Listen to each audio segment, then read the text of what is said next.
नमस्कार, मैं हूं प्रियंका संभव और आप देख रहे हैं मनी 9। आज हम आपके लिए लाए हैं एक एक्सक्लूसिव बातचीत। इस वक्त देश में सबसे ज्यादा गहमा गहमी बजट को लेकर चल रही है। महंगाई और भारी टैक्स से दबे लोग सरकार से राहत की उम्मीद कर रहे हैं। इकोनॉमी वहीं सुस्त पड़ रही है और सरकार पर प्रेशर है कि वो कुछ ऐसे कदम उठाए जो लोगों को भी राहत दें और इकोनॉमी को भी रफ्तार दें।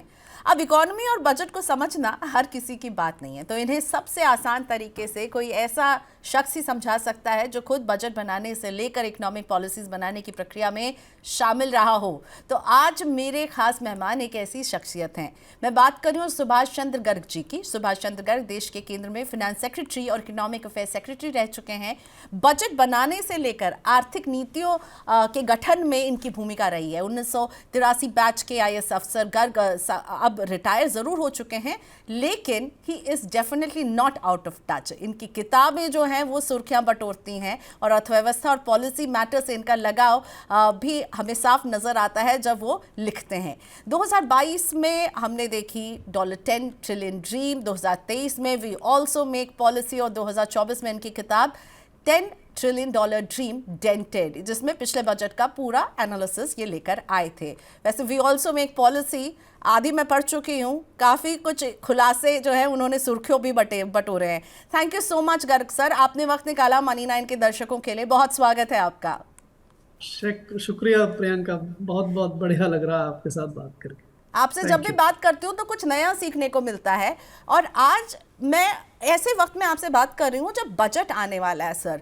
तो अभी आपको क्या लग रहा है कि इस बजट में सरकार का फोकस कहाँ रह सकता है? क्योंकि खुद ही हमें दिख रहा है, कैपेक्स स्पेंडिंग की बात हो, GDP नंबर्स की बात हो, महंगाई की बात हो, कई फ्रंट पर सरकार बैकफुट पर नजर आ रही है और फ्रंट फुट पर आने का बजट ये मौका हो सकता है।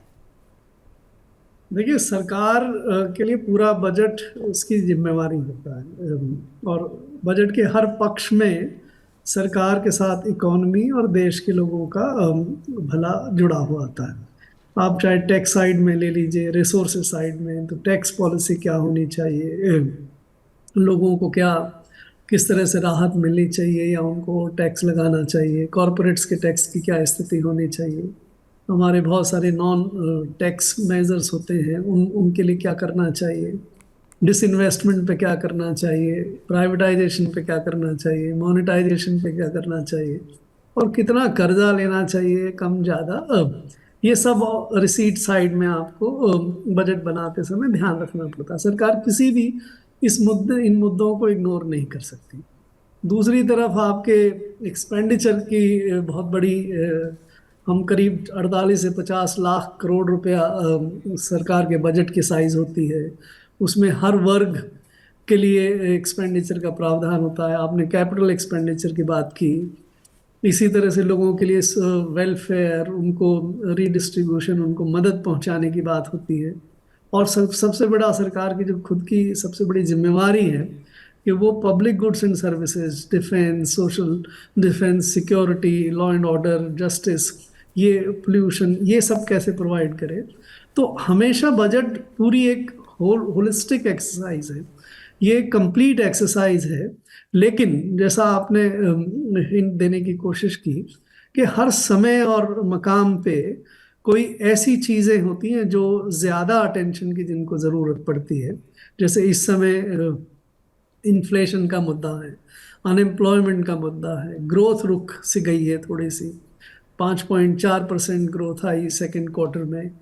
कुल मिला के साल भर के लिए एडवांस GDP एस्टिमेट बता रहे हैं कि इस बार अभी शायद 6.4% ही ग्रोथ रहे, और कई लोग तो कह रहे हैं कि उससे भी शायद कमी रहे।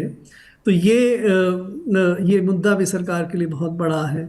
फिस्कल डेफिसिट सरकार ने पिछले 4-5 साल में बहुत बढ़ा दिया था, उसको नियंत्रण में लाने का बहुत बड़ा मुद्दा है। तो ये सभी चीज़ों को पूरा बजट और समय के हिसाब से जो मुख्य मुद्दे हैं उनको सरकार अटेम्प्ट करती है, कोशिश करती है कि जब बजट लाया जाए।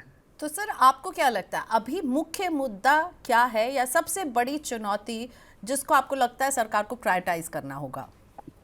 देखिए, सबसे बड़ी चुनौती मेरे ख्याल से एक तो ग्रोथ को कैसे पुश किया जाए। ग्रोथ जो अब स्लो डाउन हो रही है ये निश्चित है। ग्रोथ को कैसे पुश किया जाए। सरकार ने पिछले 2-3 साल से कोशिश की कि कैपिटल एक्सपेंडिचर को बढ़ा के ग्रोथ को आप पुश करिए। वो उतना काम अब नहीं कर रहा है। अब फिस्कल डेफिसिट को कम करने के लिए आपको ये इस पे भी नियंत्रण रखना पड़ेगा। तो ऐसी स्थिति में ग्रोथ को कैसे पुश किया जाए, एक तो सबसे बड़ा मुद्दा मेरे ख्याल से ये है। दूसरा, आपका कमिटमेंट है कि आप 2025-26 तक 4.5% और जीडीपी के बराबर फिस्कल डेफिसिट ले आएंगे। हालांकि वो भी बहुत ज़्यादा है। जो हमारे देश का कानून है उसके FRBM एक्ट के हिसाब से तो केवल 3% ही रहना चाहिए जीडीपी का, उससे भी बहुत ज़्यादा है। लेकिन 4.5% तक लाने के लिए, और एक और बड़ा मुद्दा ये भी है कि जो टैक्स पेयर्स हैं, स्पेशली मिडिल क्लास जो है, उसको काफ़ी ऐसा महसूस हो रहा है कि उनको बहुत ओवर टैक्स्ड किया जाता है। जैसे उदाहरण के लिए अभी 10 लाख रुपए से ऊपर की आमदनी पे ही मैक्सिमम जो रेट है 30% की, उस पर टैक्स लगना शुरू हो जाता है। तो ऐसी और मिनिमम जो एग्जाम्पशन लिमिट है वो भी बहुत कम है। तो मिडिल क्लास को ये महसूस होता है कि उन्हीं को ही बहुत सारा टैक्स देना पड़ रहा है और उनको बहुत ज़्यादा ओवर टैक्सेशन होता है। तो उनको क्या उनके साथ जस्टिस किया जाए या नहीं किया जाए। जीएसटी बजट का मुद्दा नहीं रहता, लेकिन पेट्रोल पे टैक्सेस हैं इनके, जिसपे महंगाई अफेक्ट करती है। तो आई थिंक ये सबसे बड़े मुद्दे हैं जिसपे सरकार को कुछ ना कुछ करना पड़ेगा। अगर नहीं करते, एक एम्प्लॉयमेंट बहुत बड़ा मुद्दा है। पिछले बार के बजट में सरकार ने कोशिश की थी, नई स्कीम लाई थी अनएम्प्लॉयमेंट को ख़त्म करने के लिए। एम्प्लॉयमेंट लिंक्ड इंसेंटिव स्कीम का एक बड़ा अनाउंसमेंट किया गया था। इंटर्नशिप के लिए बड़ा अनाउंसमेंट किया गया था। स्किल को बढ़ाने के लिए ITIs को स्ट्रेंथन करने के लिए बड़ा अनाउंसमेंट किया गया था। लेकिन वो भी एग्जीक्यूट नहीं हो पा रहे हैं, इम्प्लीमेंट नहीं हो पा रहे हैं। एम्प्लॉयमेंट लिंक्ड स्कीम पे तो कुछ भी अभी नहीं हो पाया है। इंटर्नशिप स्कीम जो थी वो 1 करोड़ की जगह 1 लाख कर दी गई। मतलब बहुत बड़ा रिविजन होता है। अगर 1 करोड़ को लेके आप लक्ष्य चलो और 1 लाख पे कर दो, और वो 1 लाख भी अभी एग्जीक्यूट नहीं हुई। तो एम्प्लॉयमेंट सरकार क्या करेगी, ये भी एक बहुत बड़ा मुद्दा। आपने कहा ग्रोथ जो है उसको पुश करना जो है आपको लगता है अभी सरकार की प्रायोरिटी होनी चाहिए। और साथ ही में गर्ग सर, आपने बात की मिडिल क्लास टैक्स पेयर की। अब कई टैक्स पेयर्स जो है, जब हम उनसे बात करते तो हमें पता चलता है कि उनके मन में एक ये भी द्वेष कह सकते हैं कि हमारे देश में कॉर्पोरेट टैक्स को कम किया गया, ठीक है, पिछले कुछ बजट में। लेकिन जहां तक आपने खुद कहा 10 लाख से ऊपर ही आपको जो है पीक इनकम टैक्स रेट लग जाती है। खपत को अगर बढ़ाना है तो मिडिल क्लास के हाथों में पैसा देना है, और उसके लिए टैक्स का बोझ कम करना बहुत ज़रूरी है। आपको लग रहा है सरकार ये बोल्ड स्टेप लेगी, टैक्स को कम करेगी, मिडिल क्लास के लिए टैक्स का बोझ कम करेगा ये बजट? देखिए प्रियंका, इसको पूरे तरह से समझना ज़रूरी है। देश में 140 करोड़ लोग हैं। टैक्स रिटर्न फाइल करते हैं, इनकम टैक्स की बात कर रहे हैं अपन। GST तो सभी लोग देते हैं, लेकिन जिस पे मिडिल क्लास की तरफ से आपका इशारा है वो है इनकम टैक्स को लेके। तो 140 करोड़ लोग हैं। 10 करोड़ लोग टैक्स रिटर्न फाइल करते हैं और 3 करोड़ लोग ही केवल टैक्स देते हैं। बाकी सरकार ने 7 करोड़ लोगों को टैक्स से वर्चुअली माफ़ कर दिया है कि उनको 89 के तहत रिबेट दे के 7-7.5 लाख तक की इनकम अगर उनकी हो तो उनको टैक्स नहीं देना पड़ता आज के दिन। तो 3 करोड़ लोग, और अगर उनको मान लीजिए आप 3-4 की जनसंख्या, उनकी एवरेज फैमिली साइज को, तो 10-12 करोड़ लोगों के लिए अगर टैक्स रिलीफ आप करते हैं तो कंजम्पशन के पॉइंट ऑफ व्यू से ये केवल 10-12 करोड़ लोगों को ही या 3 करोड़ टैक्स पेयर्स को ही अफेक्ट करता है। उससे आप जनरल कंजम्पशन नहीं बढ़ा सकते। जनरल कंजम्पशन बढ़ाने के लिए तो आपको जो एक्सपेंडिचर साइड में कार्यक्रम है उसमें सुधार बहुत करने की ज़रूरत होती है। जैसे अभी आप 80-82 करोड़ लोगों को फ्री फूड उपलब्ध कराते हैं। इतने सारे लोगों को फ्री फूड उपलब्ध कराने की ज़रूरत नहीं है, लेकिन जो लोगों को जिनको ज़रूरत है, केवल सीरियल्स खाने से, गेहूं और चावल खाने से आदमी का न्यूट्रिशन रिक्वायरमेंट पूरी नहीं होती। उसको और बहुत सारी चीज़ें चाहिए, मिनरल्स चाहिए, माइनर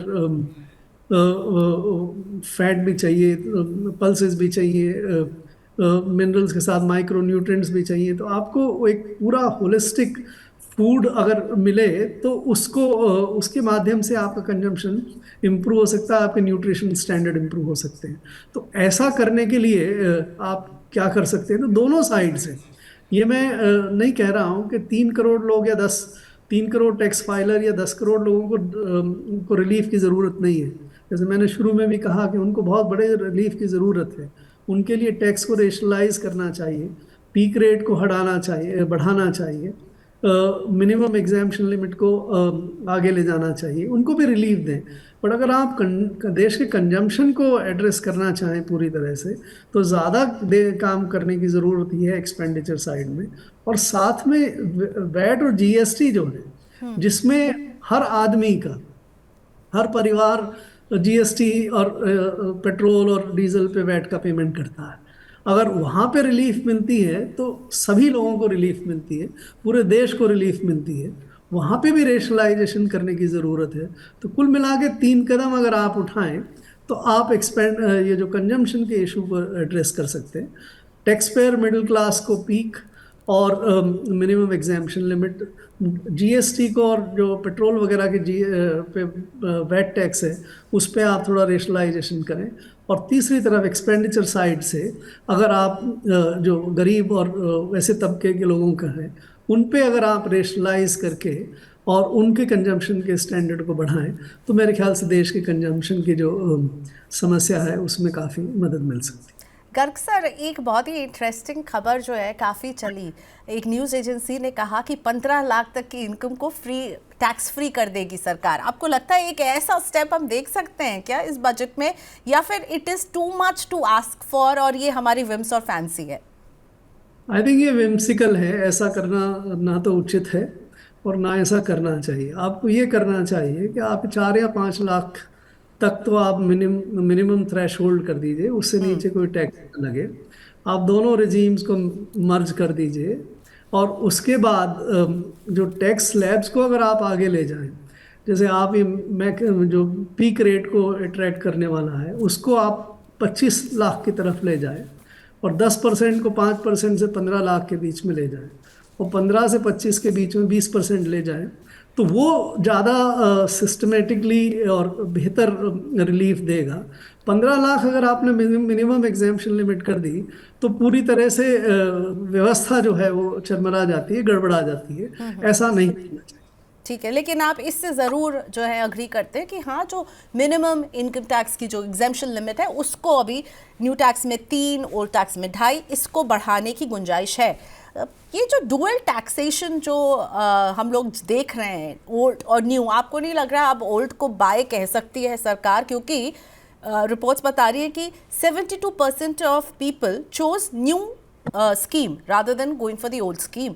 सो अब जो है इसको एक्सेप्टेंस इसको बढ़ रहा है और उस पर सरकार हमेशा आपको इसे अट्रैक्टिव बनाने के लिए भी बहुत कदम उठाती आई है। तो आपको लग रहा है कि अब जो है इन दोनों को या तो मर्ज कर देंगे या फिर इसका फेज आउट शुरू कर देंगे? देखिए, एक तरफ तो 10 करोड़ में से 3 करोड़ टैक्स देते हैं, 7 करोड़ एक्चुअली टैक्स नहीं देते। 7 करोड़ 10 करोड़ का 70% होता है। और दूसरी तरफ आपके सामने ये आंकड़ा आता है कि 70, 75, 72% जो लोग हैं उन्होंने नई टैक्स रिजीम को फॉलो किया है, ओल्ड टैक्स रिजीम को अभी नहीं फॉलो करते। तो आप इससे एक निष्कर्ष निकाल सकते हैं कि ओल्ड टैक्स रिजीम में कौन टैक्स रिटर्न भरता है। मेरी समझ के हिसाब से ओल्ड टैक्स रिजीम में जो 15 लाख से ऊपर वाले, जिनको नई रिजीम में कोई फ़ायदा नहीं खास मिलता था, वो सब ओल्ड रिजीम में है।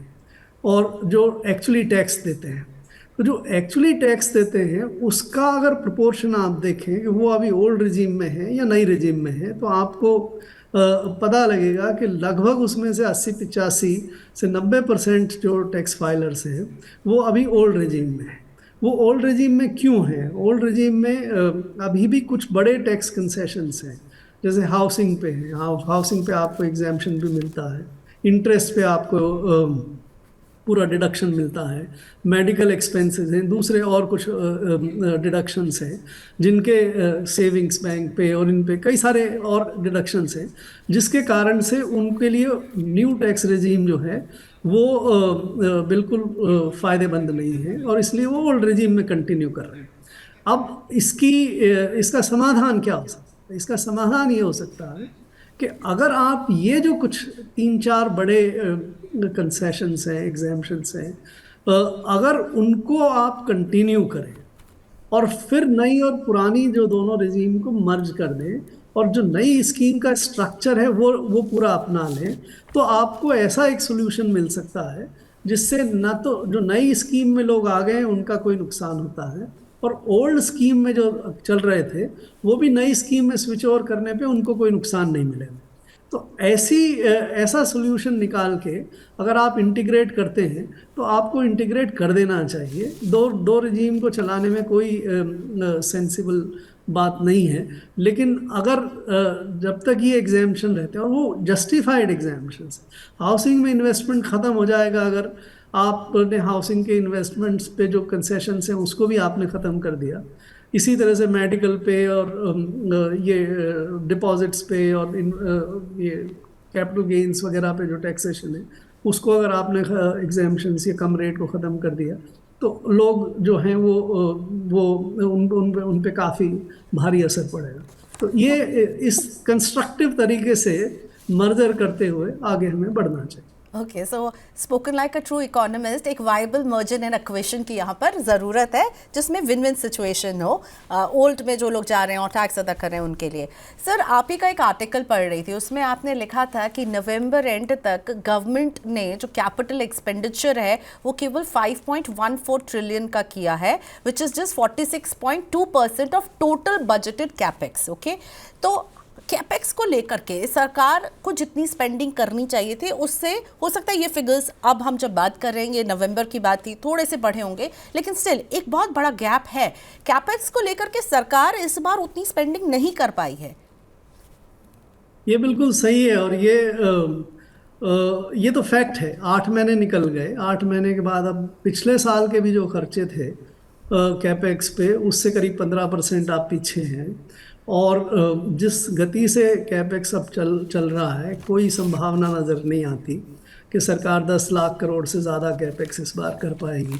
तो 1 लाख करोड़ के आसपास कैपेक्स पे सेविंग्स होना बिल्कुल असंभावी नज़र आता है।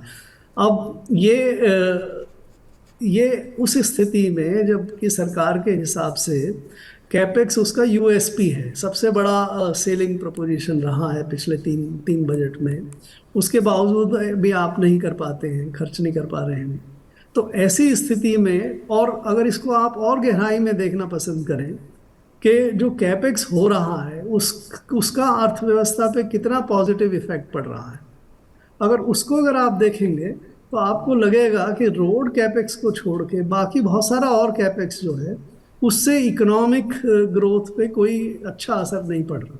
अब बीएसएनएल को आप दे दीजिए 80,000 करोड़ 85,000 करोड़ रुपए का आपने बजट रखा है। बीएसएनएल का अगर ना तो सब्सक्राइबर बेस बढ़े, ना बीएसएनएल के लॉसेस कम हो, ना बीएसएनएल कोई जीवीए में कंट्रीब्यूशन करे, तो ऐसे कैपेक्स का कोई फ़ायदा नहीं।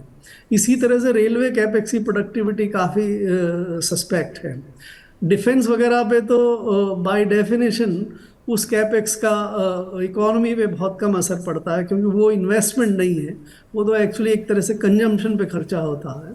तो कुल मिला के कैपेक्स जो सरकार करती आई है, ये अगर ऐसा एहसास सरकार को हो रहा है कि ये जो उद्देश्य सर्व करना चाहिए था ग्रोथ को वो नहीं कर पा रहा है, इसलिए सरकार कैपेक्स को थोड़ा ढीला कर रही है, तब तो आप को नए साल के जो कैपेक्स है उसके बजट में आपको बहुत ज़्यादा वृद्धि नहीं मिलेगी। और अगर सरकार को ये लगता है कि सरकारी असक्षमता के कारण से, विभागों की इनएक्टिविटी के कारण से या ऑफिसर्स की बहुत बढ़िया इम्प्लीमेंटेशन कैपेसिटी को इस्तेमाल नहीं करने या कोई इलेक्शन या कोई और भी किसी भी कारण से, तो आप फिर ये पाएंगे कि शायद सरकार फिर इसको 20% 15-20% फिर अगले साल के लिए बढ़ा दे।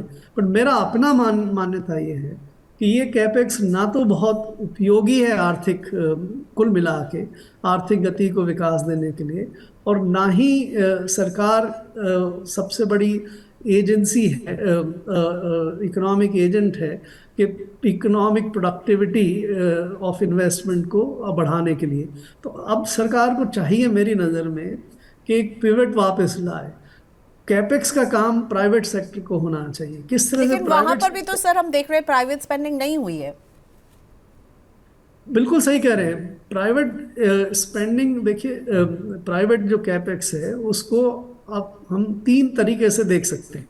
ये तीन ड्राइवर्स होते हैं मेरी नज़र में प्राइवेट कैपेक्स को बढ़ाने के। एक ड्राइवर तो ये रहता है कि देश में कंजम्पशन की डिमांड बढ़े।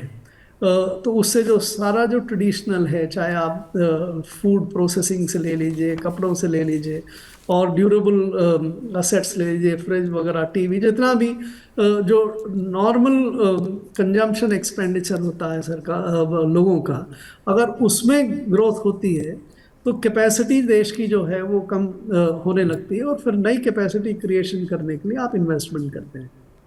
लेकिन ये एक सत्य है कि पिछले 4-5 साल से कंजम्पशन जो है देश में नहीं बढ़ा है, कंजम्पशन डिमांड काफ़ी वीक रही है। इसके कारण से लोगों ने इस ट्रेडिशनल जो मेन स्ट्रीम कैपेक्स है उसको लोगों ने उस पर खर्चा नहीं किया है। दूसरा कैपेक्स आता है जो नई चीज़ें दुनिया में ईजाद होती हैं आज के दिन, सेमीकंडक्टर्स है, इलेक्ट्रॉनिक्स है, environmental goods, solar energy produce करने के लिए है, विंड एनर्जी प्रोड्यूस करने के लिए है। ये जो नई चीज़ें, नई टेक्नोलॉजी, नई चीज़ों का दुनिया भर में विकास होता है, उस पे कैपेक्स किया जाता है।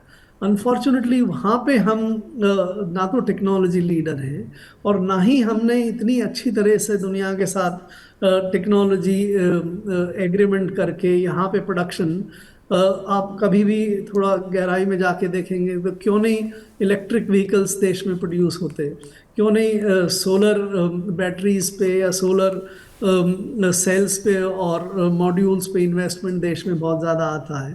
अगर इनके कारणों पे जाएंगे तो आपको पता लगेगा कि हमने बहुत सारे रिस्ट्रिक्शंस भी लोगों पे लगाए हुए हैं, हमने टैरिफ रजीम को ठीक से नहीं रखा हुआ है, हमने और भी कई सारी कमी रखी हुई है जिसके कारण से ये इन्वेस्टमेंट नहीं होता। तीसरा जो जिस पे प्राइवेट सेक्टर कैपेक्स आता है वो कैपेक्स आता है कि अगर सरकार जो कैपेक्स कर रही है उसके साथ साथ उस चीज़ को करने के लिए, अगर सरकार रोड्स बनवा रही है, सरकार रेलवे पे खर्च कर रही है, रोड्स बनाने के लिए रोड की मशीनरी पे, रोड की और मटेरियल का विकास करने के लिए, माइंस, उस पे कैपेक्स प्राइवेट सेक्टर में होता है।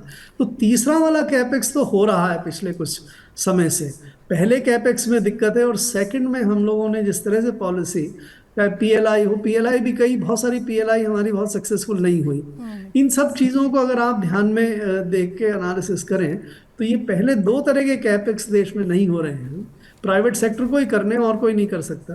अगर हम उसको ठीक करें, कंजम्पशन की डिमांड बढ़ाएं, और साथ में ये जो नई टेक्नोलॉजी, नई प्रोडक्ट्स हैं, इनको देश में वास्तव में अब ये कई बार बात होती है कि अब अगर मान लीजिए उदाहरण के लिए इलेक्ट्रिक व्हीकल है, दुनिया में दो ही सबसे बड़ी कंपनियां हैं, BYD चाइनीज़ है और टेस्ला जो है वो अमेरिकन कंपनी है। हम चाइनीज़ के साथ बिजनेस नहीं करना चाहते, चाइनीज़ कंपनीज को यहाँ प्रोडक्शन करने नहीं देना चाहते, टेस्ला आती नहीं है। तो दोनों को जब दोनों ही नहीं या तो आने दे रहे हैं या नहीं आ रहे हैं, तो वो इन्वेस्टमेंट यहाँ पे कैसे होगा? बिल्कुल सर, आपने कहा कि नौकरियां भी एक चुनौती है, ठीक है, अर्बन कंजम्पशन में स्लो डाउन जो है वो भी एक रियलिटी है। ELI स्कीम जो है हमने देखा पिछले बजट में, लेकिन उस पर जो अलॉटमेंट हुए थे उसमें कुछ हुआ ही नहीं, इम्प्लीमेंटेशन के लेवल पर ज़ीरो रहा है। तो फिर जॉब्स को अगर बढ़ावा देना, आप अपनी पिछले स्कीम जो लेकर आए फैन फेयर के साथ, जिसकी अनाउंसमेंट की, उसको ही आप इम्प्लीमेंट नहीं कर पाए, तो फिर जॉब्स को अगर बढ़ावा देना है तो अब क्या कर सकती है सरकार? देखिए, दोनों उदाहरण आपने दिए। बहुत सारी PLI, मैं नहीं कहता कि सारी PLIs नहीं सक्सेसफुल हुई। मोबाइल कि पीएलआई फिर भी काफ़ी रीजनेबली सक्सेसफुल हुई, छोटी ड्रोन की है वो भी रीजनेबली सक्सेसफुल हुई। कुछ पीएलआई सक्सेसफुल हुई हैं, बट बहुत सारी पीएलआईज बैटरीज की हो, सोलर की हो, ईवीज की हो, ऑटोमोबाइल्स की हो, ये टेलीकॉम इक्विपमेंट की हो, बहुत सारी पीएलआईज में, टेक्सटाइल्स की कई सारी पीएलआईज में सक्सेसफुल नहीं हुई। और तो एक तो ये हमारी स्ट्रेटजी थी कि इन पीएलआईज के माध्यम से आप प्रोडक्शन कैपेसिटीज बढ़ाएं, इन्वेस्टमेंट बढ़ाएं, और उसके साथ साथ एम्प्लॉयमेंट आ जाएगा। दूसरा आपका ये था कि एम्प्लॉयमेंट लिंक्ड इंसेंटिव स्कीम्स ला के, जो पिछले साल के बजट में अनाउंसमेंट किया गया, और सरकार की एम्बिशन बड़ी थी, 2.5 करोड़ लोगों को हम इस तरह से एम्प्लॉयमेंट देंगे। बट उसको इसके सार में, बॉटम में जो कमी है वो ये कि हम बहुत अच्छी तरह से कंसेप्चुलाइज नहीं करते इन स्कीम्स को, पूरा सोचते नहीं हैं, और उसके पहले ही अनाउंसमेंट कर देते हैं। और जब भी आप अगर अच्छी तरह से सोच के साथ, जैसे मोबाइल स्कीम थी, वो बिल्कुल अच्छी तरह से सोचने के बाद में लाई गई थी, इसलिए सक्सेसफुल हुई। बाकी चीज़ों पे हम नहीं सोच रहे हैं तो नहीं सक्सेसफुल। एम्प्लॉयमेंट पे आप अगर एक तरफ कह दें 2.5 करोड़ लोगों को, इंटर्नशिप आप कह दें 1 करोड़ लोगों को हम इंटर्नशिप दे देंगे, और दूसरी तरफ आपके पास अगर आपने जरा सा भी अच्छी तरह से ग्राउंड वर्क नहीं किया कि कितनी कंपनियां हैं, कितने देश में एम्प्लॉयमेंट होता है, आज के दिन जिस इंडस्ट्रियल बड़े एस्टेब्लिशमेंट में हकीकत में एम्प्लॉयमेंट कितना है, वो कितने लोगों को दे सकते हैं, कहाँ कहाँ दे सकते हैं, उसके बिना ही आप फिर अनाउंसमेंट कर दें और ये सोचें कि भाई 5,000 रुपये हम दे देंगे हर महीने 1 साल के लिए, तो उसको लेके ऐसा इतना सारा लोग इसमें आ जाएंगे, या किसी की प्रोविडेंट फंड के पैसे हम दे देंगे तो उससे लोग एम्प्लॉयमेंट क्रिएट कर देंगे। ऐसा होता नहीं है। तो ये एक त्रासदी है, ये एक तरह से पेनफुल चीज़ है, बट ये फैक्ट है कि जो अच्छा ग्राउंड वर्क करना चाहिए, जो होमवर्क करना चाहिए, जो प्लानिंग करनी चाहिए, जो इम्प्लीमेंटेशन करने के लिए कटिंग चीज़ों को, कि क्या फंडामेंटल चीज़ों के कारण से डिफरेंस आ सकता है, वो हम नहीं देख के अगर एक स्कीम अनाउंस करते हैं तो ऐसे ही रिजल्ट आएंगे। सर, मैं आपसे कैसे नहीं पूछूं 8th पे कमीशन के गठन के अनाउंसमेंट के बारे में, ठीक है। सो ये जिस तरीके से और इसकी टाइमिंग जो रही है, आप इसको कैसे देखते हैं? इसकी टाइमिंग जो रही है, आपको लगता है कि थोड़ा जो है इसमें हमें चुनावी चश्मा पहनकर देखना चाहिए इस अनाउंसमेंट की टाइमिंग को? मैं तो देखिए इसको देखता हूँ कि एक तरह से सरकार का ये मजबूरी में किया गया अनाउंसमेंट है। ये इस बार जनवरी में हम बैठे हैं, जनवरी 2025 में बैठे हैं, और 1 जनवरी 2026 से, जो अगर 10 साल की साइकिल को अगर आप लाभ लेते हैं, तो ये नया पे कमीशन के जो रिकमेंडेशन है वो इम्प्लीमेंट होने चाहिए। अगर आप पिछले सारे कमीशंस को उठा के देखें तो वो कमीशंस अपनी इफेक्टिव डेट के 1.5 से 3 साल पहले गठित किए गए थे। इस बार ये साल भर का समय भी नहीं है इस कमीशन के पास अपने काम करने के लिए। इतना डिले क्यों किया गया, और अब जाके क्यों अनाउंसमेंट किया गया? अगर आपके आपके आपके मन में आपने ये निष्कर्ष मन में बनाया हुआ था कि पे कमीशन की अब देश को ज़रूरत नहीं, आप एनुअल इंक्रीमेंट्स के माध्यम से आप देख लीजिए, और हर बार पे कमीशन का गठन करने की अब आवश्यकता नहीं है, तो और उसके कारण से आपने अभी तक अनाउंसमेंट नहीं किया, तो अभी भी मत करते।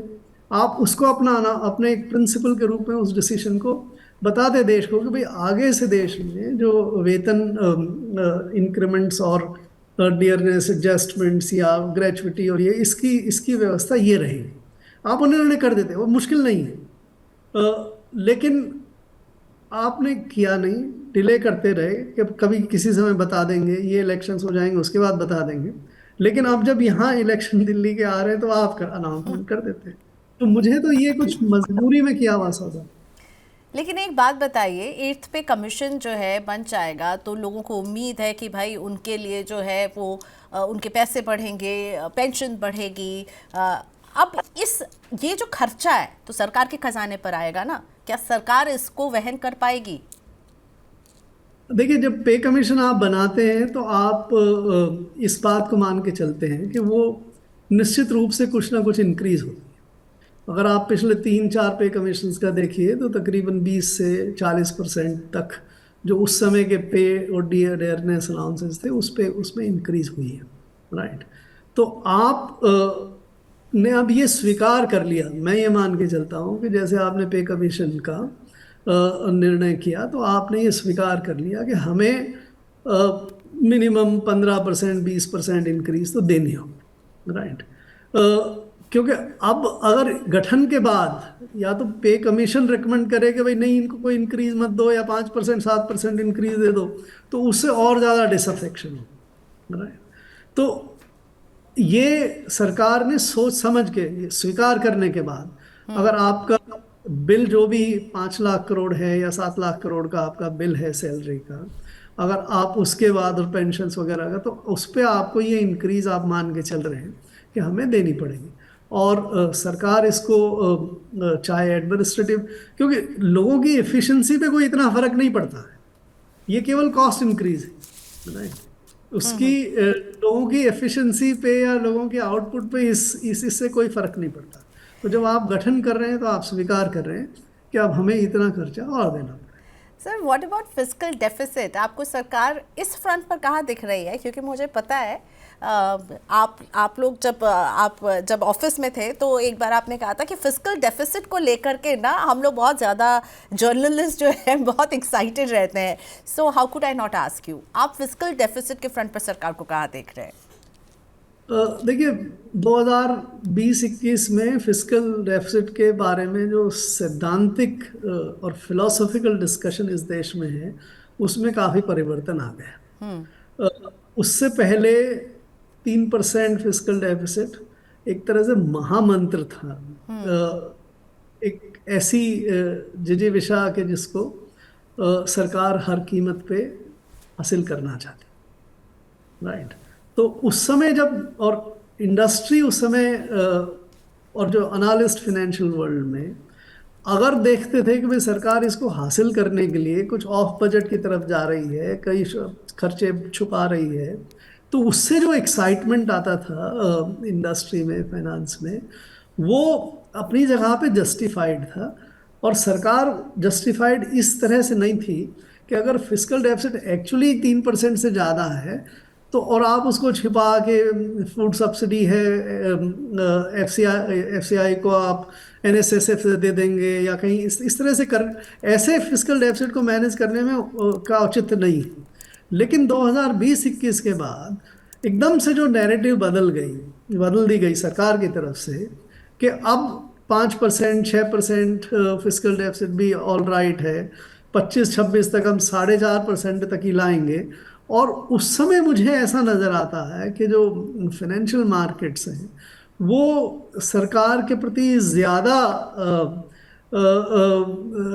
शुभचिंतक थे या लेस डिमांडिंग लेस क्वेश्चनिंग किस्म के से थे।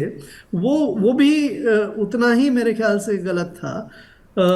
और उस चीज़ को छोड़ना नहीं चाहिए था। हम फिस्कल डेफिसिट एक बहुत बड़ा इम्पोर्टेंट पैरामीटर है देश की अर्थव्यवस्था को चलाने के लिए, क्योंकि अगर सरकार सारी बचत का बड़ा हिस्सा खुद ही कर्जे में ले लेगी तो लोगों के पास इन्वेस्टमेंट करने के लिए कहाँ से बचेगा। इंटरेस्ट रेट सिस्टम बहुत बढ़ जाती है। तो फिस्कल डेफिसिट मुझे अभी ऐसा लगता है कि इस साल जो 4.9% ऑफ जीडीपी के लिए सरकार ने कहा था वो तो हो जाएगा, क्योंकि खर्चे नहीं हो रहे, आमदनी थोड़ी सी उतनी नहीं आ रही है जितनी आनी चाहिए थी, लेकिन खर्चे अगर नहीं हो रहे हैं तो फिस्कल डेफिसिट उस स्तर पे बनाए रखने में कोई दिक्कत नहीं आनी चाहिए। और अगले साल 4.5% अगर सरकार का जो कमिटमेंट है, चाहे ढीला कमिटमेंट हो जैसा भी कमिटमेंट है, उसके हिसाब से 4.5% करने की तरफ जाए तो उसमें भी मुझे नहीं लगता कि सरकार को कोई खास मुसीबत। सर आपका बहुत मैंने वक्त ले लिया। मैं आखिर में आपसे यही पूछना चाहूँगी कि अभी कंजम्पशन को बढ़ाने के लिए क्या कर सकती है सरकार? आप जब 1 फरवरी को निर्मला सीतारमण जी को सुनेंगे तो आप क्या सुनना चाहते हैं, आपकी विश लिस्ट? नहीं देखिए, मैं विश लिस्ट नहीं जारी करता। विश करने से कोई फायदा नहीं है। ना तो भगवान के सामने विश करने से कुछ मिलता है, ना वित्त मंत्री के सामने विश करने से कुछ। आपको ये मैं 2 काम करता हूँ। एक तो ये जो स्थिति है देश की, जिस तरह से देश की अर्थव्यवस्था चल रही है, जिस तरह से देश की नीति चल रही है, क्या होने की संभावना ज्यादा है, इस स्थिति में सरकार क्या करेगी। एक तो ये मैं कोशिश करता हूँ, और दूसरी मैं ये कोशिश करता हूँ कि अगर देश की अर्थव्यवस्था को ठीक से चलाना है, देश की वित्त व्यवस्था को ठीक से चलाना चाहिए, तो क्या होना चाहिए, तो क्या होना चाहिए और क्या सरकार करेगी और क्या सरकार से विश है, इन तीनों में फर्क है। तो मैं ये अगर जो मैं देखना चाहूं, तो जी। मैं ये देखना चाहूंगा कि भाई जो देश को सही आर्थिक रूप से चलाने के लिए और वित्त रूप से चलाने के लिए जरूरी है। फॉर एग्जाम्पल, फिस्कल डेफिसिट की आपने बात की, मेरी नज़र में फिस्कल डेफिसिट 3% होना चाहिए। तो मैं ये पसंद करूंगा कि सरकार ये अनाउंस करे कि अगले साल का तो 4.5% है, लेकिन हम साथ में 2028-29 जो हमारा आखिरी साल होगा इस सरकार का थर्ड टर्म का, उसमें हम 3% ऑफ फिस्कल डेफिसिट जीडीपी को कैसे लाएंगे, एक मैप सरकार अनाउंस करे और फिर उस पे स्टिक करे। राइट, तो ये होना चाहिए। लेकिन ये मुझे ये इतना इम्प्रैक्टिकल भी नहीं है। लेकिन अगर जैसा कि स्थिति है कि सरकार खर्चों को इतना कम नहीं कर सकती और सरकार की टैक्स रेवेन्यू और जो दूसरी रेवेन्यू के बढ़ने के इतने अच्छे आसार नहीं हैं, तो ऐसी स्थिति में मुझे लगता नहीं कि सरकार ये करेगी। ओके, तो चलिए, आपने जो कहा वो लाइन मेरे साथ रह गई कि हम जो चाहते हैं हम वैसा हो, ज़रूरी नहीं है, पर क्या किया जा सकता है। True sir, thank you so much, आपने वक्त निकाला। फिर हम आपसे बात करेंगे बजट के बाद भी। आपका व्यू मैं ज़रूर लेना चाहूँगी कि आपने क्या देखा, जिस दिशा में देश को बढ़ना चाहिए, क्या वो दिशा देने वाला ये बजट साबित होता है या नहीं। शुक्रिया सुभाष जी। सर, आखिर में मैं कह देता हूँ, आपने बड़ी 2-3 किताबों का जिक्र किया। जी। मैं एक और किताब लिखता हूँ, पता नहीं आपकी नज़र में आई नहीं आई, पिछले 2 साल से मैंने शुरू की है, explanation and commentary on budget. जी। तो पूरी बजट की सारी समीक्षा, की सारी क्रिटिकल एनालिसिस बजट बुक में अवेलेबल होता है। पिछले साल 24-25, तो दैट इज 24-25 की किताब थी। अब मैं 25-26 की बजट की किताब 28 फरवरी से पहले फिर पब्लिश कर दूंगा। तो अगर आप बजट के बारे में जानना चाहें कि क्या स्थिति है देश की, और बजट के बारे में कैसे चल रहा है, कैसे नहीं चलना चाहिए, क्या कमी क्या है, तो आप वो बजट वाली किताब भी अपनी लिस्ट में शामिल कर लीजिए। ज़रूर सर, ज़रूर। ये अच्छा मौका रहेगा हमें भी समझने का कि क्या हुआ है इस बजट में, इसे डिकोड करने के लिए। शुक्रिया गर sir, best of luck with your book. I hope उसमें हम जो चाह रहे हैं, कंजम्पशन बढ़े, एक्सपेंडिचर बढ़े, मर्ज हो टैक्स रिजीम, ऐसी कुछ बातें निकल कर आए। शुक्रिया सर। सारी बातें बहुत विस्तार से। Thank you. Thank you sir, thank you. तो बजट और दिग्गज में हमारे आज मेहमान थे सुभाष चंद्र गर्ग। बजट पर निगाहें टिकी हुई है, बजट के विश्लेषण से लेकर बजट को आसान भाषा में मनी 9 आपको समझाएगा, बताएगा। तो जुड़े रहेगा मनी 9 के साथ। नमस्कार।